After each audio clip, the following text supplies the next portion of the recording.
monopoly. Like this is not new stuff, right?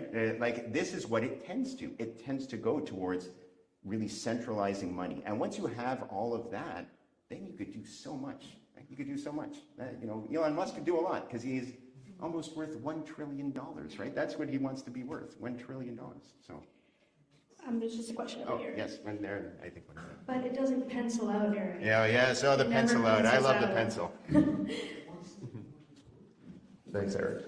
So I was excited to listen to you speak about all these systems because I'm a system theorist and I work in this space, so I was very excited. So I'd shared with a group in the back, so I built a land economics game called Game of Towers after Elizabeth Maggie's Landlord's game, which had two sets of rules. Yeah.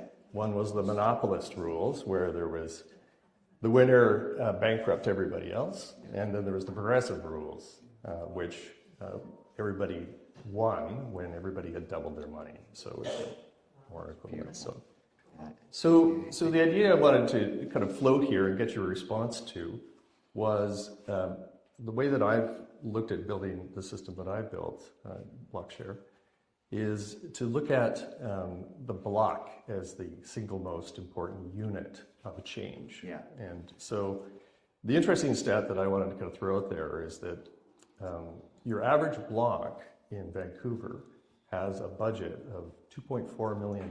That's its outgoing expenditures. And if we take a model like Paris, where they take 5% of their capital budget and allow anybody over the age of 7 to propose and vote on some sort of neighborhood improvement, that's 100 million euros a year. Yeah. So in the same fashion, the system I've designed is to take a look at getting everybody together and enabling them just to redirect 5 or 10% of their block's budget towards projects that build this sense of independence and power that's missing in the current structure. Yeah. And I think the big question or the big insight that I've had that I want to get your reflections on is that it's hard to move embedded systems because they've got a tenure of 1,000 years, which is about right. And the sort of the debt that accumulates and the redirect. So Vancouver has 92% of market housing and only 8 non-market, of which only a tiny fraction is actually affordable in that context. So I'll just kind of reflect on my theoretical structure is the third way between market and government, and just the people. All of the financial and other mechanisms that apply to, at least a pimp for the real estate trade. So I know all these things. You can engineer the stack of interoperable systems that will allow individuals and individual communities to do the same thing that government does. So I think I believe that it's a quicker way to come to the end of making systemic change, which you otherwise can't get to. So not really, it's just a ramble, but I just wanted to throw that in front. No, actually, I think there's something really interesting in that. There's, that was great. So I think, I love the scale. Like the block scale, I actually think is very tangible for people. And I do think, so this is where I was going with the idea that I mentioned that there's the system that heavily biases certain private capital. And I was very strategic in my words that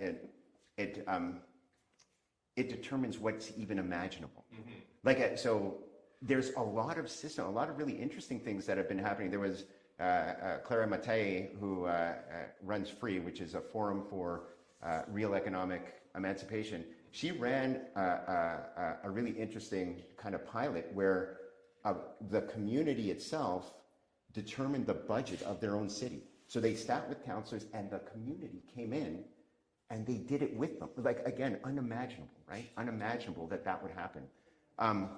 But this is the state that we're in. I think that I love those ideas. I think, again, that we need those. It's to kind of say, hey, this is actually possible. Because I think what winds up happening is that we get pigeonholed all the time. And the moment someone says something like, it's like, no, it's not possible, it's not deliverable, it doesn't pencil out, whatever the catchphrase is. But underlying that is like, oh, okay, this is, and that's what I was trying to say, is that there's a system there that if you just tweak one of those things, it's actually it is possible. We can do this. 100%. We can actually try to sell. Why don't we try to sell? So I love that. And I think, again, that there is a lot of room for that. And hopefully you'll advertise that more, like more and more ideas. Well, there you go. I love it. I love Always questioning who is it for. Well, we are at time, folks. So please join me in giving a round of applause to Eric. Oh, thank you. Thank you. It was an honor. It was an honor. Alrighty, thank you so much for coming out tonight. Thank you, Eric, for speaking.